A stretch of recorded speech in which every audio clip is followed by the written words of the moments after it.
Assalamualaikum warahmatullahi wabarakatuh. Salam sejahtera bagi kita semua. Alhamdulillah, salatu wassalamu ala rasulillah. Pada kesempatan kali ini saya akan menyampaikan ulasan terkait dengan kerangka, tugas, dan tanggung jawab manajemen. Tujuan dan sasaran dalam manajemen tentunya ditetapkan secara logis, rasional, dan realistis berdasarkan fakta yang ada sehingga tidak bertentangan dengan nilai-nilai sosial, agama, serta peraturan pemerintah yang telah ditetapkan. Pada intinya, manajemen hadir sebagai salah satu cara dalam mengelola secara logis, rasional, realistis. Ketiga poin ini menjadi penting karena segala hal yang menyangkut tentang produktivitas dan maksimalisasi atas faktor-faktor produksi harus dilaksanakan dengan menerapkan tiga poin ini tadi. Namun juga dari ketiganya, untuk mencapai nilai organisasi yang telah ditetapkan secara objektif, maka beberapa hal juga penting diperhatikan, terutama norma yang ada pada masyarakat. Ambil contoh misalkan sebuah organisasi yang dilaksanakan secara brutal misalkan. Mereka menggunakan sistem hit and run. Jadi mereka memperkenalkan produk baru tetapi dengan sistem manajemen yang kurang baik. Banyak informasi yang yang diselewengkan, yang tidak betul. Akhirnya ketika mereka sudah mampu menjual secara banyak, mereka lari istilahnya dari para konsumennya. Sedangkan menurut tipenya, tujuan adanya manajemen itu ditetapkan sebagai satu, profit objektif, yang kedua adalah service objektif, yang ketiga adalah sosial objektif, yang keempat adalah personal objektif. Jadi seperti yang saya singgung sebelumnya, bahwa manajemen itu menjadi salah satu upaya di dalam mengelola faktor produksi untuk mencapai profit. Tentunya profit di sini juga ditempuh dengan sistem pengelolaan manajemen yang baik, yang tidak melupakan nilai-nilai sosial dan juga agama, termasuk peraturan pemerintah yang telah ditetapkan khususnya untuk mengatur perusahaan maupun organisasi yang lain. Tujuannya adalah agar manajemen itu dapat terus berjalan secara baik dan siklus dari manajemen itu juga bisa berjalan secara normal. Kemudian kategori sasaran secara umum. Yang pertama adalah sasaran strategis, yang kedua adalah sasaran operasional, yang ketiga adalah sasaran pelaporan, yang keempat adalah sasaran pelaporan penting untuk ditetapkan, dan yang kelima adalah sasaran kepatuhan. Sasaran strategis itu masuk ke dalam di dalam pelaksanaan visi pada perusahaan. Jadi ketika perusahaan memilih visi sebagai perusahaan yang menghasilkan produk terbaik, maka strategi yang harus ditempuh adalah menciptakan nilai yang terbaik, menciptakan produk yang baik, menciptakan pelayanan yang baik dalam mencapai strategi tersebut. Termasuk juga sasaran operasional itu juga mendukung atas munculnya beberapa strategi yang telah ditetapkan. Strategi yang sudah ditetapkan secara baik dengan manajemen yang baik, ketika operasionalnya juga mendukung, itu juga akan meningkatkan capaian untuk visi. Kemudian sasaran pelaporan ini masuk ke dalam sistem pengelolaan data. Artinya sistem pelaporan data di sini bisa berupa laporan keuangan, informasi yang dibutuhkan untuk pengambilan keputusan, termasuk yang nomor 4 juga sasaran pelaporan penting untuk ditetapkan. Ini misalkan beberapa hal yang terkait dengan survei konsumen misalkan, kemudian survei tren, survei gaya hidup, survei gaya konsumsi masyarakat. Nah, ini penting untuk dilaporkan, kemudian dilakukan kajian, kemudian dilakukan analisis secara mendalam dan ditetapkan sebagai bentuk keputusan organisasi dalam melaksanakan misi mereka. Termasuk yang kelima adalah sasaran kepatuhan. Jadi manajemen yang sempat saya sebutkan tadi itu juga hadir untuk sebagai upaya perusahaan agar tidak melanggar norma sosial, agama, dan juga hukum positif dari pemerintah. Peraturan-peraturan yang sudah ditetapkan.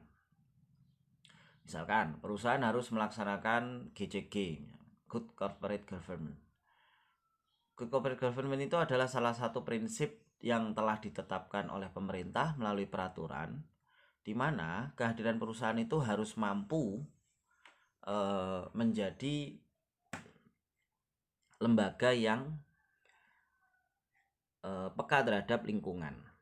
Good Corporate Government itu juga biasanya dilaksanakan dalam perusahaan itu dalam bentuk CSR atau Corporate Social Responsibility, tanggung jawab perusahaan terhadap lingkungan sekitar. Kemudian yang berikutnya adalah tugas dan pekerjaan manajemen. Apa sih tugas dan pekerjaan manajemen? Yang pertama adalah desain organisasi. Ini jelas. Manajemen itu harus menerapkan dan memfokuskan pada penetapan fungsi organizing.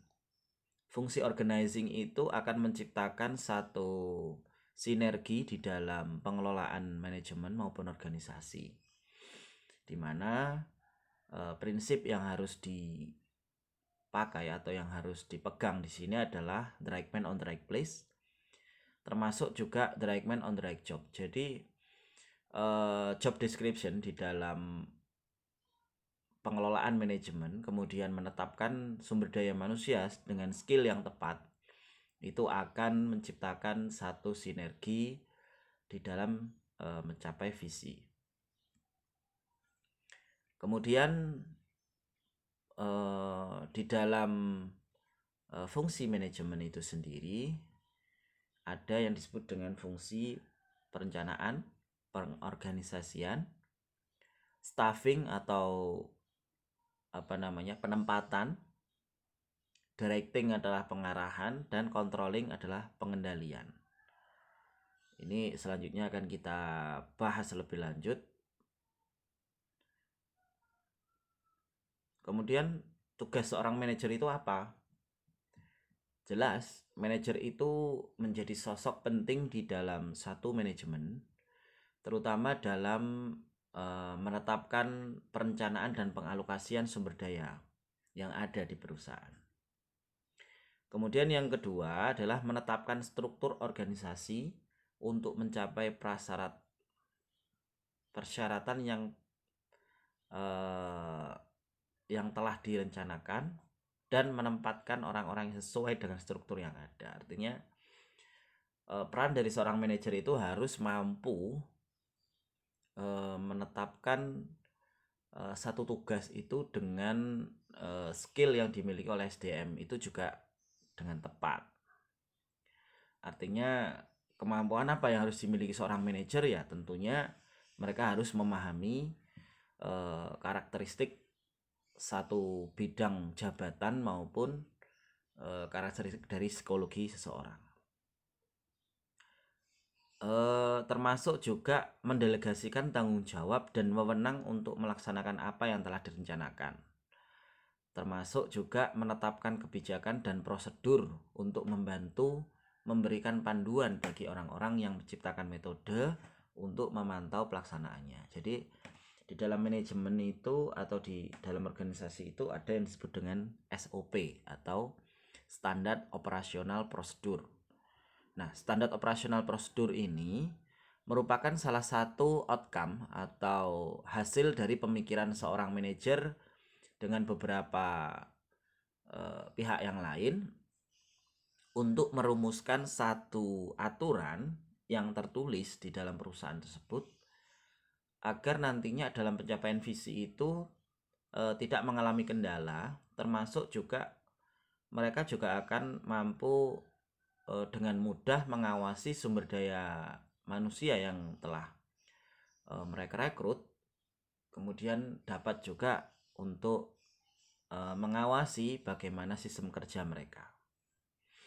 Artinya SOP itu tidak harus saklek seperti itu, tetapi bagaimana para karyawan itu melaksanakan tugas mereka dengan cara mereka tetapi tidak melanggar SOP, itu salah satu bentuk kreativitas. Tugas manajer yang ketiga adalah memantau hasil-hasil kemudian dibandingkan kepada rencana. Ya, jadi dalam fungsi manajemen yang pertama adalah planning. Nah, fungsi yang berikutnya adalah fungsi pengawasan. Nah, planning di dalam suatu organisasi itu untuk merencanakan, sedangkan pengawasan itu masuk di dalam bentuk sistem evaluasi.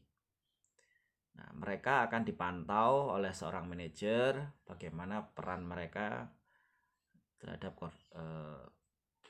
untuk mengidentifikasi juga adanya penyimpangan-penyimpangan agar ketika penyimpangan itu dapat terdeteksi secara dini, maka itu akan lebih mudah untuk segera dicarikan solusi dibandingkan sudah terlanjur mereka melaksanakan kegiatan itu dan menyimpang jauh dari visi, maka visi juga tidak akan tercapai. Yang keempat adalah menciptakan suatu taraf yang telah direncanakan untuk tetap menghasilkan output yang sesuai dengan kebutuhan. Artinya manajer itu harus mampu untuk menciptakan satu ukuran di dalam menilai suatu hasil. Artinya hasil itu kan pasti ada prosentase. Jadi prosentase dikatakan berhasil, sangat berhasil, termasuk juga kurang berhasil, itu kan penting untuk ditetapkan, dan itu adalah salah satu tugas dari seorang manajer. Kemudian prinsip-prinsip umum manajemen menurut Henry Fayol, yang pertama adalah pembagian kerja, yang kedua adalah wewenang dan tanggung jawab, yang ketiga adalah disiplin, yang keempat adalah kesatuan perintah, yang kelima adalah kesatuan pengarahan. Yang kelima adalah mengutamakan kepentingan organisasi di atas kepentingan sendiri. Yang ketujuh adalah penggajian pegawai. Kemudian pemusatan. Yang berikutnya adalah hierarki, ketertiban, keadilan dan kejujuran, stabilitas kondisi karyawan, prakarsa dan semangat kesatuan dan semangat corporate. Fungsi-fungsi ini bisa dibaca di dalam beberapa materi dalam buku manajemen, termasuk juga materi-materi yang mungkin ada di sosial media, di internet dan lain-lain. Dan sifat dari prinsip-prinsip ini merupakan satu kesatuan yang menjadi satu acuan dalam membuat ukuran atau indikator bagaimana pelaksanaan manajemen itu. Kemudian peran manajemen, yang pertama peran interpersonal, peran informasional, Kemudian peran pengambilan keputusan.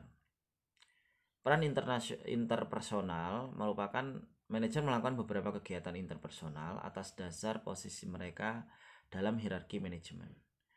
Jadi peran interpersonal itu adalah bagaimana peran seorang top manager atau manajer puncak itu untuk melaksanakan tugas mereka sebagai top atau leader pada organisasi tersebut, sehingga mereka juga harus mampu menciptakan satu keputusan, kemudian membuat satu sistem manajemen dengan baik. Manajemen dikatakan baik adalah manajemen yang berjalan. Artinya ketika manajemen itu dapat berjalan dan terus berjalan berkesinambungan, maka itu baik. Kemudian ada peran informasional, artinya komunikasi yang mengalir ke atas dari manajer membuat manajer perlu memproses informasi tersebut.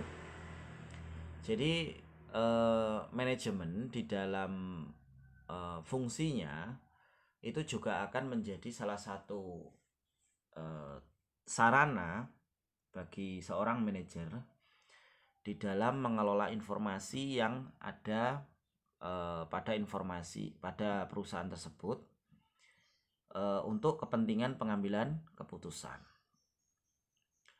Entah itu informasi yang sifatnya dalam pengambilan keputusan strategis maupun keputusan yang sifatnya umum yang bisa ditetapkan melalui rapat dengan para manajer yang lain. Kemudian peran pengambilan keputusan jelas. Pengambilan keputusan strategis merupakan salah satu peran seorang manajemen di dalam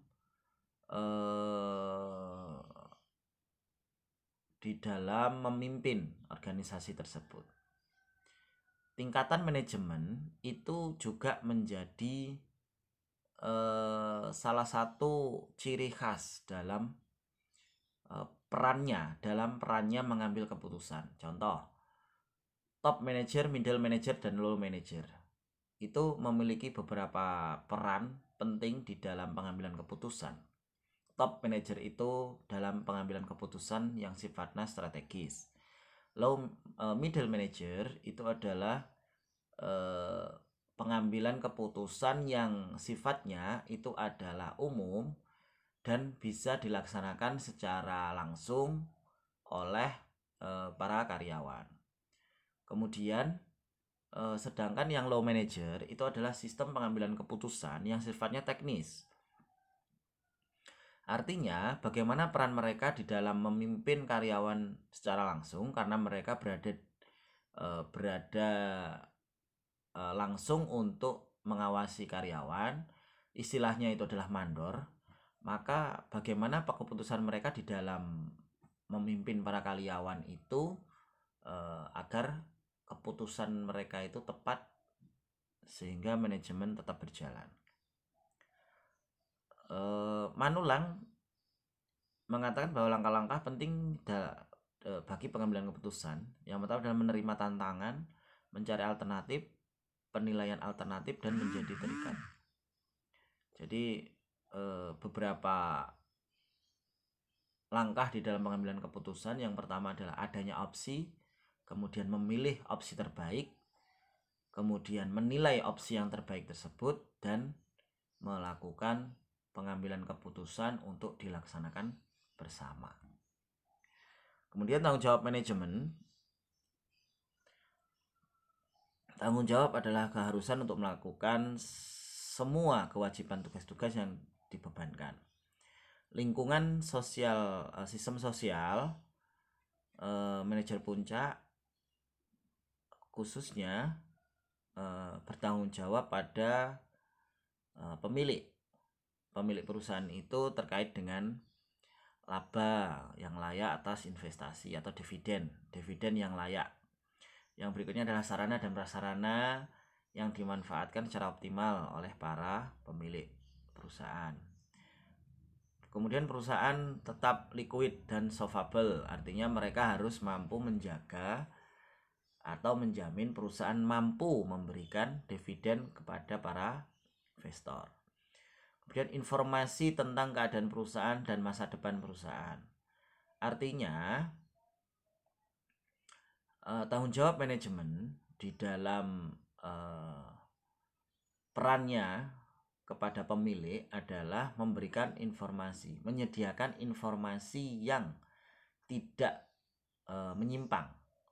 Ketika informasi itu menyimpang, maka akan muncul yang disebut dengan asimetri informasi. Itu adalah satu teori tentang kondisi di mana antara investor dan para pihak yang satu dengan yang lain itu memiliki perbedaan informasi. Yang berikutnya adalah adanya rencana jangka panjang bagi perusahaan, dan yang terakhir adalah perusahaan hendaknya dikelola sesuai dengan izin. Kemudian peran manajemen kepada pemerintah dan konsumen, jelas. Hubungan harmonis antar pemilik, karyawan, manajer, sehingga produksi tetap tersedia. Menginginkan tersedianya barang dan jasa dengan kualitas terbaik. Harga yang layak tergantung dari kualitas dan selalu ada di pasar. Artinya proses produksi akan terus berjalan dan berkesinambungan agar produk mereka itu terus ada di pasaran. Pemerintah mewajibkan agar perusahaan dikelola dengan izin. Pemerintah mengharuskan perusahaan untuk membayar kewajiban. Apa kewajibannya? Pajak. Pemerintah mengharapkan hendaknya perusahaan memproduksi barang dan jasa yang menjamin konsumennya dengan beberapa tagline seperti produk halal, kemudian produk sehat, produk yang bebas dari penyakit, dan lain-lain. Kemudian peran manajer bagi karyawan, jaminan adanya pekerjaan yang tetap dan kesempatan produksi yang baik dan manusiawi dari manajer, kompensasi uang yang adil dan layak, situasi lingkungan kerja yang menyenangkan, kepuasan dan penghargaan atas hasil kerja mereka, dan yang terakhir mendapatkan informasi seperlunya mengenai keadaan perusahaan. Artinya manajer harus menjamin kenyamanan dari para karyawan agar produktivitas mereka tetap terjaga. Kemudian dalam menjalankan manajemen, perubahan dikenal adanya pemeran utama. Jadi manajer itu juga harus menjadi salah satu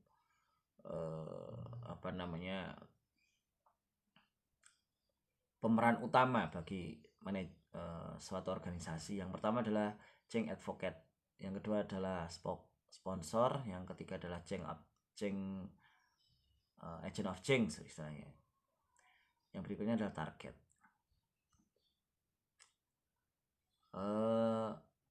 Itu yang bisa saya sampaikan pada kesempatan kali ini. Semoga bermanfaat. Ihdinas siratal mustaqim. Wassalamualaikum warahmatullahi wabarakatuh.